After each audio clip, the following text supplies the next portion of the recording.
Welcome to this episode of Riding Shotgun with Charlie. This one's going to look a little different. It's going to feel a little different, and it's going to sound a little different.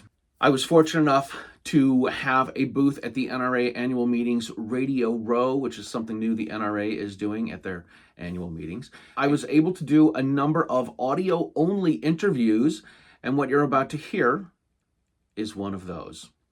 If you haven't subscribed to the YouTube channel, please do. If you're listening to the show in podcast form, please leave a positive review. And if you like the show, share it with your friends, because that is how we get the Stagecoach across America.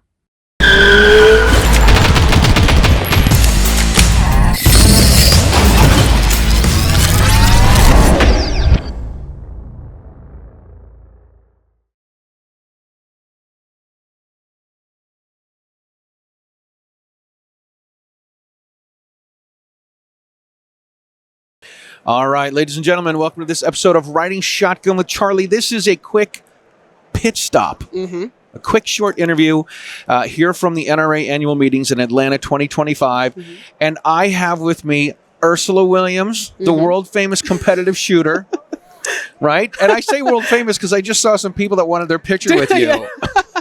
It still trips me out to this day. No kidding. Yeah, I've done it like so many times where I'm like, hey, can I get a picture? I'm like, okay. Right. I didn't think I was that famous or known, and I'm just like, I just shoot things. I gotta say, like tooting my own horn. I like having a show. I try to be friends with everybody. Try to be cordial. Try to be outgoing. All that stuff that I'm not. And then you come to these things and everyone wants to stop and talk. Like, you know, the movers and shakers, the other podcast folks that are here. I'm friends with all them. And it took me 20 minutes to walk down the aisle yesterday. Oh, dude. It is wild. And like, even coming over here, I'm like, I told my, because I'm at the Troy booth, if you're at the show, it's going to be booth number 4272. I had to throw that out there. But walking all the way over here is like, hey, I need to leave like 30 minutes early, guys, because y'all know I'm gonna get stopped. I'm gonna chat with people, right? And all that type of stuff and catch up. So I'm like, I have to leave early. yeah, totally. We gotta go. Yeah. I gotta go. No, your show's not till 12. Nah, I gotta go. No, it's 11:15. I gotta go. You really don't understand. It's awesome. All right, so tell us about yourself. How did you become a gun gal? How did you get into competitive shooting? This is what I like. The pictures that I see of you on social media, you're all over the world. Oh my God. All over the world. The cool thing about having a government job and no kids is that I can totally do all of this. It's too late for one of those for me. Yeah. But so pretty much from my job, my day job, if y'all don't know, I'm actually full-time LE in Arizona. So my job did not teach me how to shoot. They taught me how to pass a qual, but not like actually like shoot. Right. So pretty much I started to go through like, The law enforcement are all firearm professionals, and we need to trust the police officers. Yeah, trust the police with guns. I'm like, have y'all seen cops shoot? Absolutely not, bro. This is what I tell people. I say, listen, you could learn how to golf from Tiger Woods, but if you golf twice a year, you're gonna suck. Yeah, you're gonna suck. Absolutely. Right? So your general local law enforcement, they have nowhere near the amount of training that like the feds do. Yeah. Feds, they actually not only do they train, but they requalify on their weapons every 3 months. Local law enforcement is literally like once a year. Yeah. So with that being said, it's like, dude, like I'm not going to get as good as I should be by just going out once a year. So I took it upon myself to start doing like ladies' nights and that type of stuff where it's like, you know, at the local range, just so I can get more proficient on my gun. And then from there, I found a local match, and it was started off with carbine. They're like, oh, you know, we have carbine. Cool. I'm like, I have this for pistol. They said yes. So I showed up like that particular match day with my duty gear. My, Glock 22 is what I started with. So I started with 40 cal. Wow. But that's what I had. That was the only gun that I had. The only gear that I had was my duty gear. So I was like, well, we'll figure this out. Yeah. So pretty much from that was you didn't use your police ammo, did you? No. You had to buy your own? I had to buy my own. Okay. My agency does not issue or give out, really? No. Oh, pretty my much. God. Nope. So I was like, I kind of felt like it was on me to, if I want to be better, I have to do better. So I'm responsible for that. So I bought my own ammo. I still do to this day. Different companies, and pretty much I went out there, very first match. I already knew I was going to suck because it's my first time doing anything. Yeah. So I'm like, I'm going to suck. I'm like, as long as I'm coming in dead last, I'm fine. Because I still got a little bit of ego there. So it'd be like one person. Right. I was happy. I was like, I have some things to work on. I want to get better and awesome. And that's what I did. And that was 10 years ago, 10, 11 years ago. And then I got into 3-gun exactly 10 years ago today. I just posted up on my social media. I was in the bathroom. You know how the bathroom is the second office at all these shows. So it's in the bathroom. I try not to spend time there. I went into the bathroom. I'm like, if I drop my water bottle, I'm leaving it. Yeah. No, but the bathrooms here, especially being a female in the gun industry, like our bathrooms are pretty clean because there ain't that many. And they're empty. Yeah, they're empty. It's great. But like went to the bathroom, checked my phone today, and I was like, oh, 10 years today. Wow. That was my very first 3-gun match. That's cool. And I did good by taking pictures, and like I don't know where I placed. I can probably dig it up, but yeah, since then it's just been like always constantly getting better and keep moving. So that's fantastic. Yeah, that is cool. And now, go ahead. No, go ahead. I was going to say, now you have a number of sponsors and people you work with. Yes, companies you work with. Awesome. They deliver instead of buying ammo, they deliver to your house in the pallets, right? God, I wish. Oh damn, dude, that's like the ultimate like sponsorship right there. Like what? Right. I get to have my most expensive hobby. And also life skill, and there's all the reasons why to compete. But like, if I can get like the Holy Grail, which is an ammo sponsor, my God, that would be awesome. It's like when you buy a car, gas is the most expensive thing. The consumables. Yep. Yeah, totally.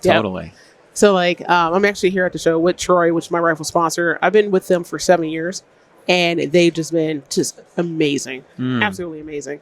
And so hold on, 3 years into it, you got a sponsor? Actually, no, I had sponsors off the get-go, which was cool. Like one of my early sponsors was like Lucas Oil, and at the time they were kind of sponsoring everybody, which was cool. But since then, Lucas Oil decided to like redo their the gas station.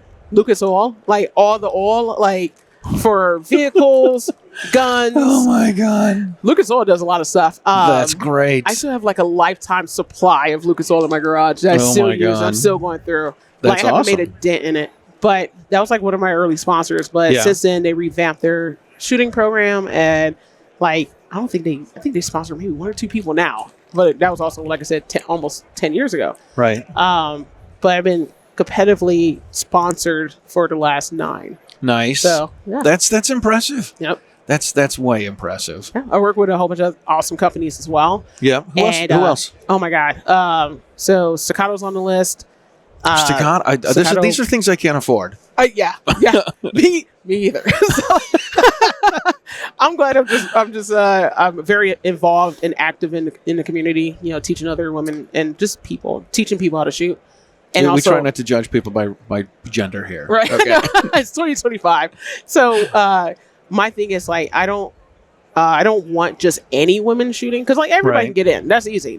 But I want really good competitors. Like we need more competition in the women's side. So like everybody can go shoot. I just come out. I want real good competitors. Right. Yeah.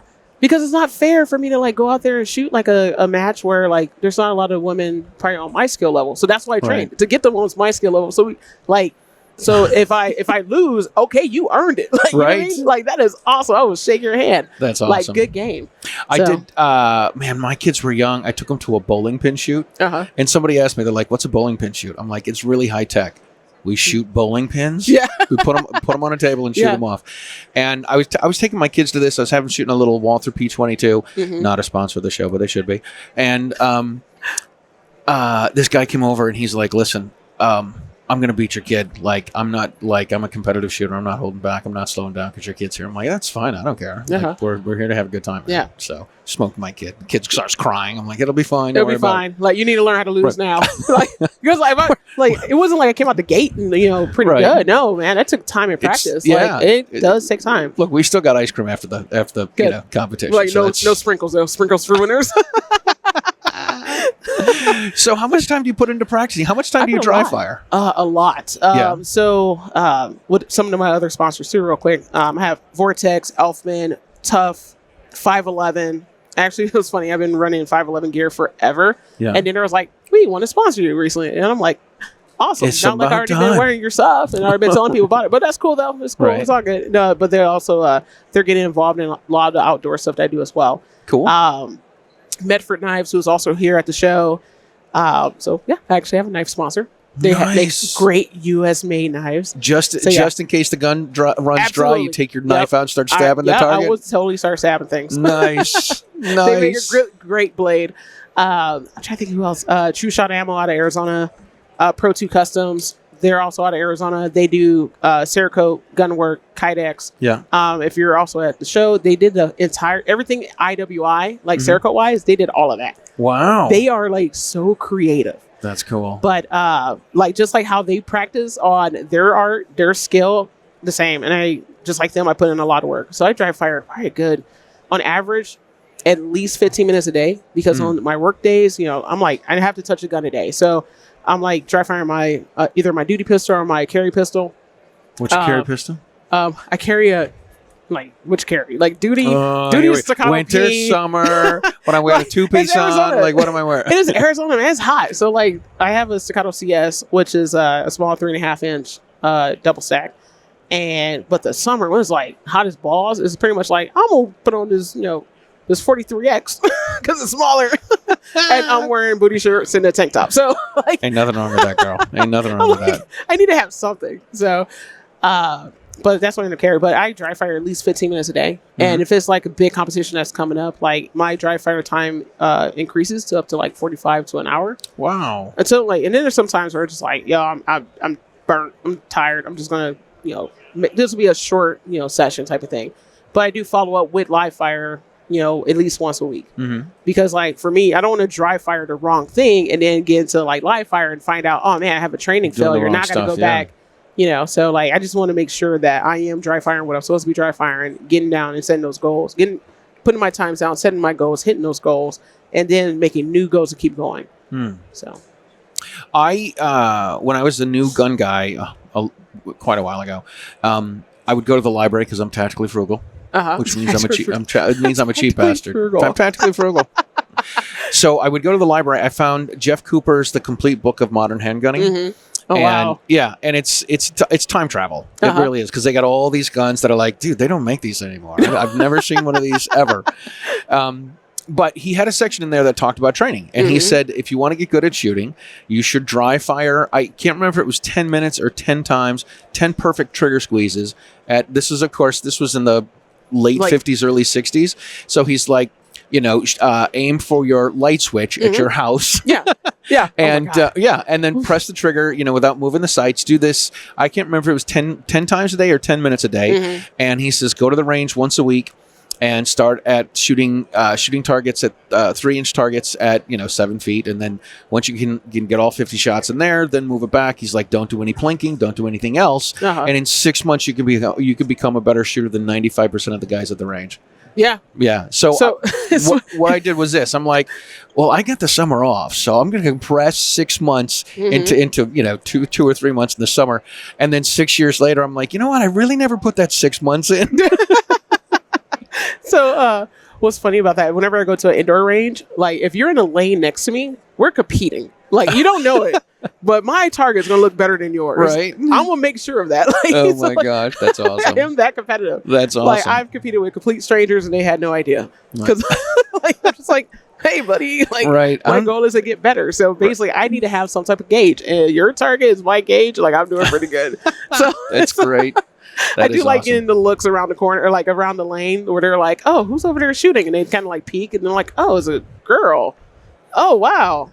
Man, that's a nice pistol. Oh, thanks. Yeah, cool. Yeah, I've been shooting this for a while. Yeah, whatever. So I think it's just hilarious. That's great. No, I like competing. It's a good life skill. It's also just fun to do, and you meet some of the awesome people along the way. So. I got to tell you, everyone I met in the gun community has been fabulous. Yeah. Like I've told people, I'm like, I've told people, I said, I'm driving through the area, and they're like, come on, stay with us. Like, if you need a place to stay, come on down. Dude, it's weird. And also going overseas as well. Yeah. So like, I've made friends in like so many different countries competing, you know, on the world team, on a USA team. And like, I have homie hookups in like countries that I didn't even think I was going to visit otherwise. Wow. So like, I have buddies in Greece. They're like, oh, come in, you can stay with us. I'm like, bro, I just want to go eat hummus and olives.